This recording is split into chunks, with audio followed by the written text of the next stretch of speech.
Hello, everyone. We're back again for Chapter 9. Mrs. Jemison has liberty to go to her friends, chooses to stay. Her reasons: her Indian brother makes provision for her settlement. He goes to Grand River and dies. Her love for him. She is presented with Gardo reservation, is troubled by speculators. Description of the soil and of her flats. Indian notions of the ancient inhabitants of this country. Soon after the close of the Revolutionary War, my Indian brother, Kaugisistagigao, which being interpreted signifies black coals, offered me my liberty and told me that if it was my choice, I might go to my friends. My son Thomas was anxious that I should go, and he offered to go with me and assist me on the journey by taking care of the younger children and providing food as we traveled through the wilderness. But the chiefs of our tribe, suspecting from his appearance, actions, and a few warlike exploits that Thomas would be a great warrior or a good counselor, they refused to let him leave on any account whatever. To go myself and leave him was more than I felt able to do, for he had been so kind to me, and was one on whom I had placed a great dependence. The chiefs refused to let him go, and it was one reason for my resolving to stay. But another, more powerful, if possible, was that I had got a large family of Indian children that I must take with me, and that if I should be so fortunate as to find my relatives, they would despise them, if not myself, and treat us as enemies, or at least with a degree of cold indifference, which I thought I could not endure. Accordingly, after I had duly considered the matter, I told my brother that it was my choice to stay and spend the remainder of my days with my Indian friends, and live with my family as I had heretofore done. He appeared well pleased with my resolution and informed me that as that was my choice, I should have a piece of land that I could call my own, where I could live unmolested and have something at my decease to leave for the benefit of my children. In a short time, he made himself ready to go to Upper Canada, but before he left us, he told me that he would speak to some of the chiefs at Buffalo to attend the great council, which he expected would convene in a few years at farthest, and convey to me such a tract of land as I should select.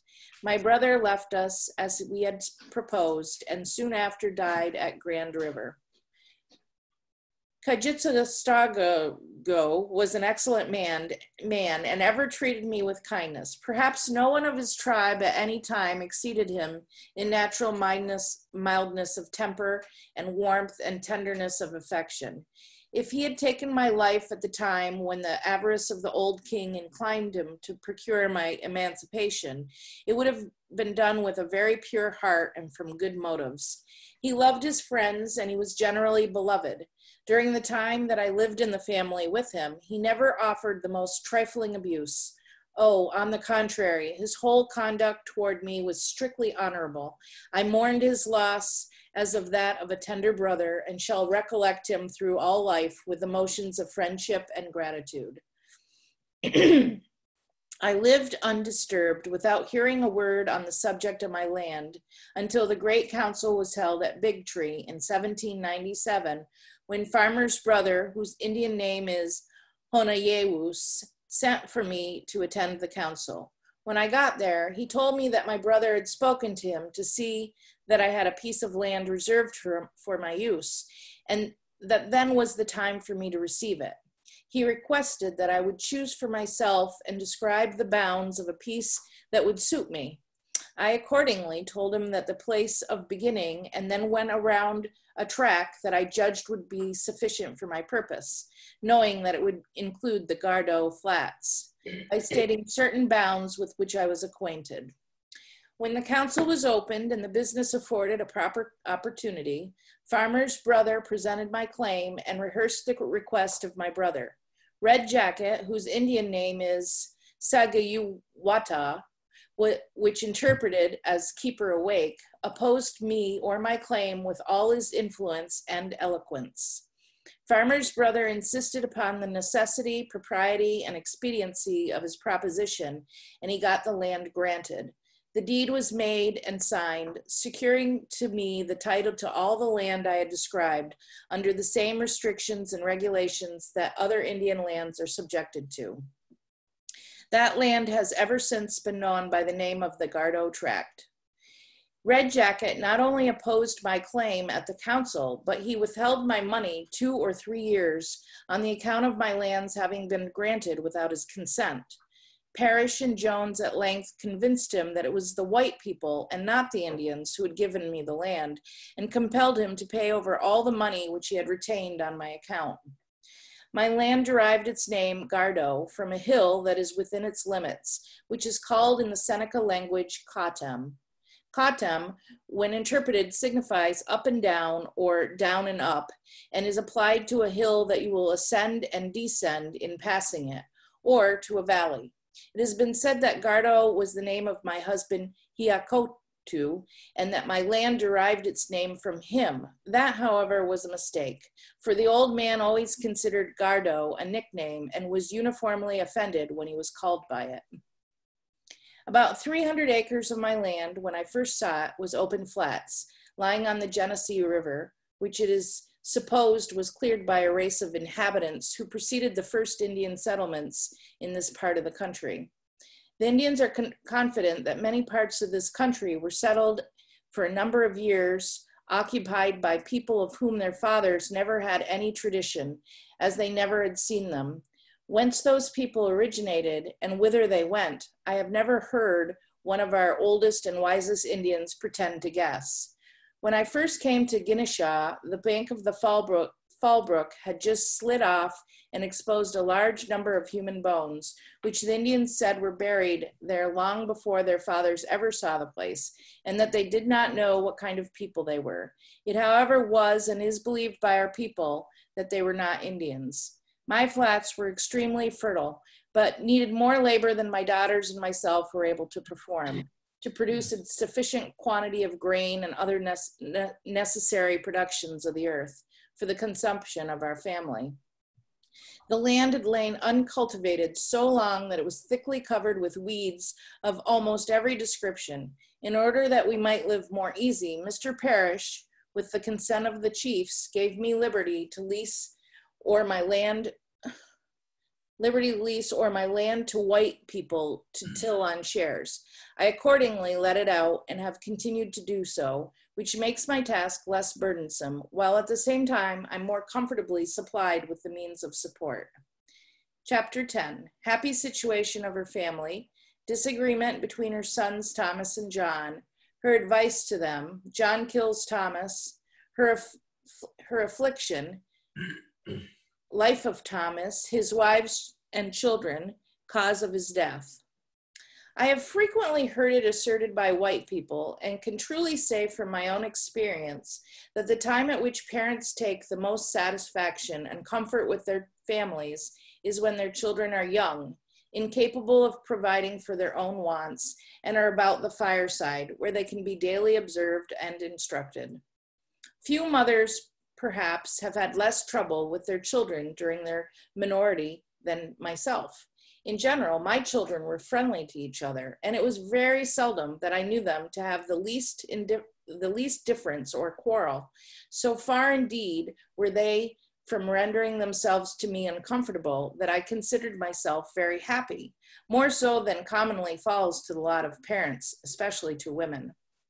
My happiness in this respect, however, was not without alloy, for my son Thomas, from some cause unknown to me, from the time he was a small lad, always called his brother John a witch, which was the cause, as they grew toward manhood, of frequent and severe quarrels between the two of them, and gave me much trouble and anxiety for their safety. After Thomas and John arrived to manhood, in addition to the former charge, John got 2 wives, with whom he lived till the time of his death. Although polygamy was tolerated in our tribe, Thomas considered it a violation of good and wholesome rules in society, and tending directly to destroy that friendly social intercourse and love that ought to be the happy result of matrimony and chastity. Consequently, he frequently reprimanded John by telling him that his conduct conduct was beneath the dignity and inconsistent with the principles of good Indians, indecent and unbecoming a gentleman. And as he never could reconcile himself to it, he was frequently, almost constantly, when they were together, talking to him on the same subject. John always resented such a reprimand and reproof with a great degree of passion, though they never quarreled unless Thomas was intoxicated. In his fits of drunkenness, Thomas seemed to lose all of his natural reason and to conduct like a wild or a crazy man, without regard to relatives, decency, or propriety. At such times, he often threatened to take my life for having raised a witch, as he called John, and has gone so far as to raise his tomahawk to split my head. He, however, never struck me, but on John's account, he struck Hiakatu, and thereby excited in John a high degree of indignation, which was extinguished only by blood. For a number of years, their difficulties and consequent unhappiness continued and rather increased continually, exciting in my breast the most fearful apprehensions and the greatest anxiety for their safety. With tears in my eyes, I advised them to become reconciled to each other and to be friendly. I told them the consequences of their continuing to cherish so much malignity and malice, and that it would end in their destruction, the disgrace of their families, and bring me down to the grave. No one can conceive of the constant trouble that I daily endured on their account, on the account of my two oldest sons, whom I loved equally, and with all the feelings and affection of a tender mother, stimulated by an anxious concern for their fate. Parents, mothers especially, will love their children, though ever so unkind and ever so disobedient. Their eyes of compassion, of real sentimental affection, will be involuntarily extended after them in their greatest excesses of iniquity, and those fine filaments of consanguinity which generally entwine themselves around the heart where filial love and parental care is equal, will be lengthened and enlarged to cords seemingly of sufficient strength to reach and reclaim the wanderer. I know that such exercises are frequently unavailing, but notwithstanding their ultimate failure, it still remains true, and it ever will, that the love of a parent for a disobedient child will increase and grow more and more ardent so long as a hope of its reformation is capable of stimulating a disappointed breast. My advice and expostulations with my sons were abortive, and year after year, their disaffection for each other increased. At length, Thomas came to my house on the first day of July, 1811, in my absence, somewhat intoxicated, where he found John, with whom he immediately commenced a quarrel on their old subjects of difference. John's anger became desperate. He caught Thomas by the hair of his head, dragged him out the door, and there he killed him by a blow which he gave him on the head with his tomahawk. I returned soon after and found my son lifeless at the door on the spot where he was killed. No one can judge of my feelings on seeing this mournful spectacle, and what greatly added to my distress was the fact that he had fallen by the murderous hand of his own brother. I felt my situation unsupportable. Having passed through various scenes of trouble of the most cruel and trying kind, I had hoped to spend my few remaining days in quietude and to die in peace, surrounded by my family. This fatal event, however, seemed to be a stream of woe poured into my cup of afflictions, filling it to even overflowing and blasting all of my prospects. As soon as I had recovered a little from the shock which I felt at the sight of my departed son, and some of my neighbors had come in to assist in taking care of the corpse, I hired Shanks, an Indian, to go to Buffalo and carry the sorrowful news of Thomas's death to our friends at that place, and request the chiefs to hold a council and dispose of John as they should think would be proper. Shanks set out on his errand immediately, and John, fearing that he should be apprehended and punished for this crime he had committed, at the same time, he went off toward Canandaigua. Thomas was decently interred in a style corresponding with his rank. The chiefs soon assembled in council on the trial of John, and after having seriously examined examining the matter according to their laws, justified his conduct, and they acquitted him. They considered Thomas to have been the first transgressor, and that for the abuses which he had offered, he had merited from John the treatment that he had received. John, on learning the decision of the council, returned to his family. Thomas, except when intoxicated, which was not frequent, was a kind and tender child, willing to assist me in my labor and to remove every obstacle to my comfort. His natural abilities were said to be of a superior cast, and he soared above the trifling subjects of revenge, which are common among Indians, as being far beneath his attention. In his childish and boyish days, his natural turn was to practice in the art of war, although he despised the cruelties that the warriors inflicted upon their subjugated enemies. He was manly in his deportment and courageous and active, and he commanded respect. Though he appeared well pleased with peace, he was cunning in Indian warfare and succeeded to admiration in the execution of his plans. At the age of 14 or 15 years, he went into the war with manly fortitude, armed with a tomahawk and a scalping knife, and when he returned, brought one white man a prisoner, whom he had taken with his very own hands on the west branch of the Susquehanna River. It so happened that he was looking out for his enemies. He discovered two men boiling sap in the woods. He watched them unperceived till dark, when he advanced with a noiseless step to where they were standing, caught one of them before they were apprised of any danger, and conducted him to the camp. He was well treated while a prisoner and redeemed at the close of the war.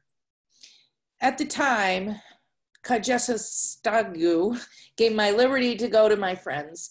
Thomas was anxious to go with me, but as I have before observed, the chiefs would not suffer him to leave them on the account of his courage and skill in war, expecting that they should need his assistance. He was a great counselor and a chief when quite young, and in the last capacity went 2 or 3 times to Philadelphia to assist in making treaties with the people of the states. Thomas had 4 wives, by whom he had 8 children. Jacob Jemison, his second son by his last wife, who is at this time 27 or 28 years of age, went to Dartmouth College in the spring of 1816 for the purpose of receiving a very good education, where it was said that he was an industrious scholar and made great proficiency in the study of the different branches to which he attended.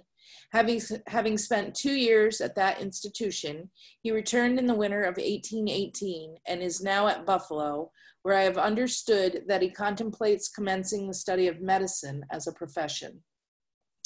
Thomas, at the time that he was killed, was a few moons over 52 years old, and John was 48.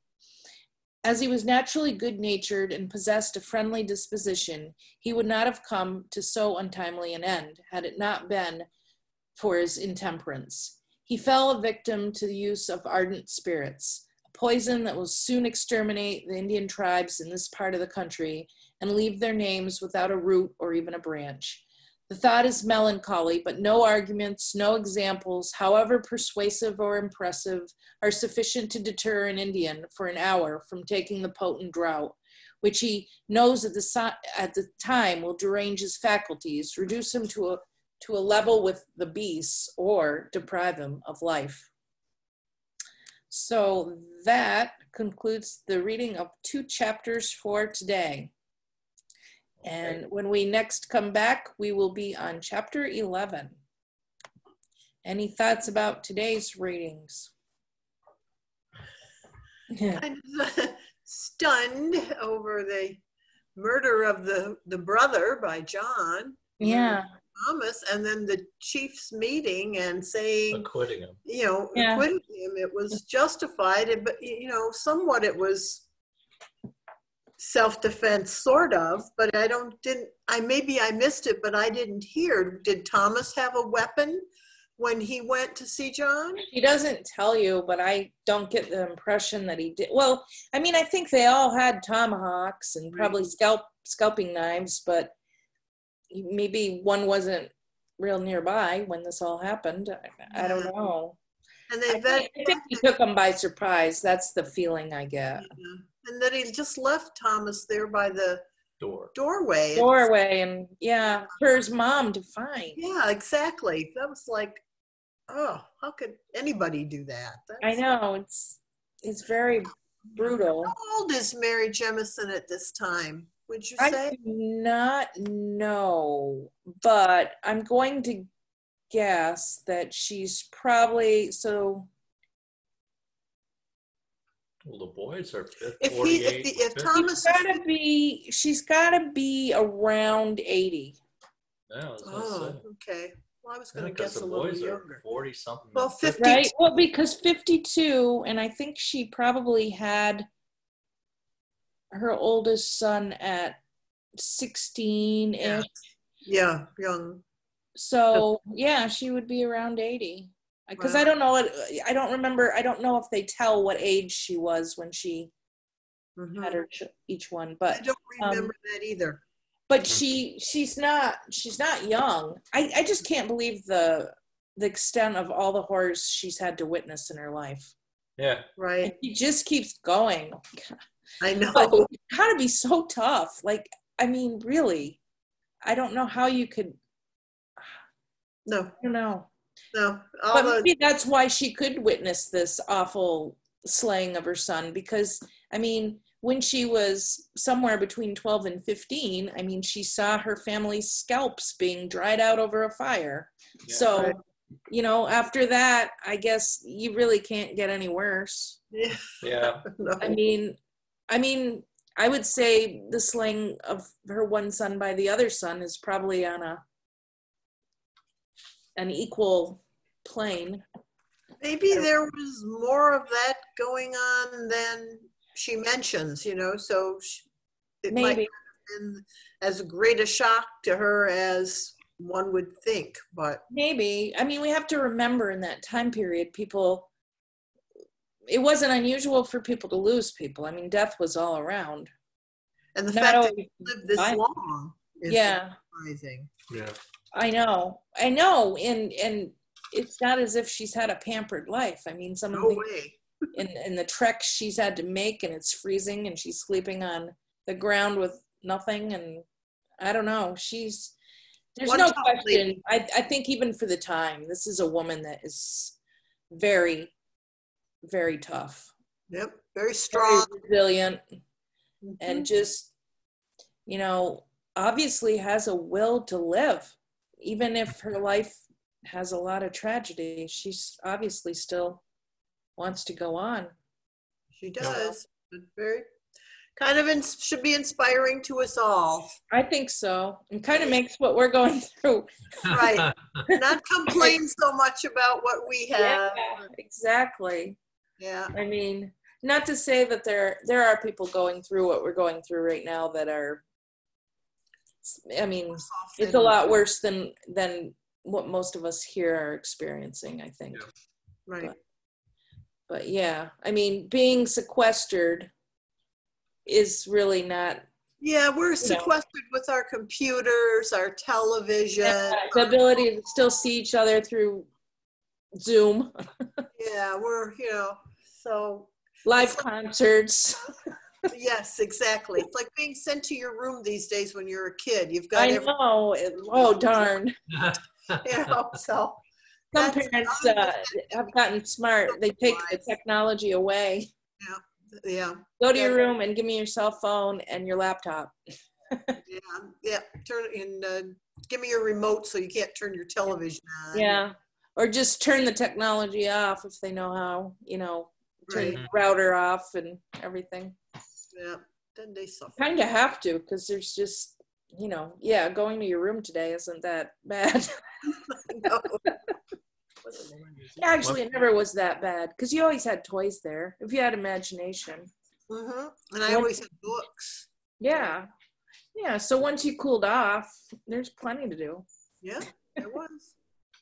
Well, I'll see you in a bit for the concert. Thanks Okay. for When's coming. your next reading of Jemison? Jemison. When's What your was next it? reading? Monday. Monday. At 2. I'll probably keep it at the same. Okay. All right. Okay. Great. Bye. Thank you, Stacy. Bye. Thank you. Bye.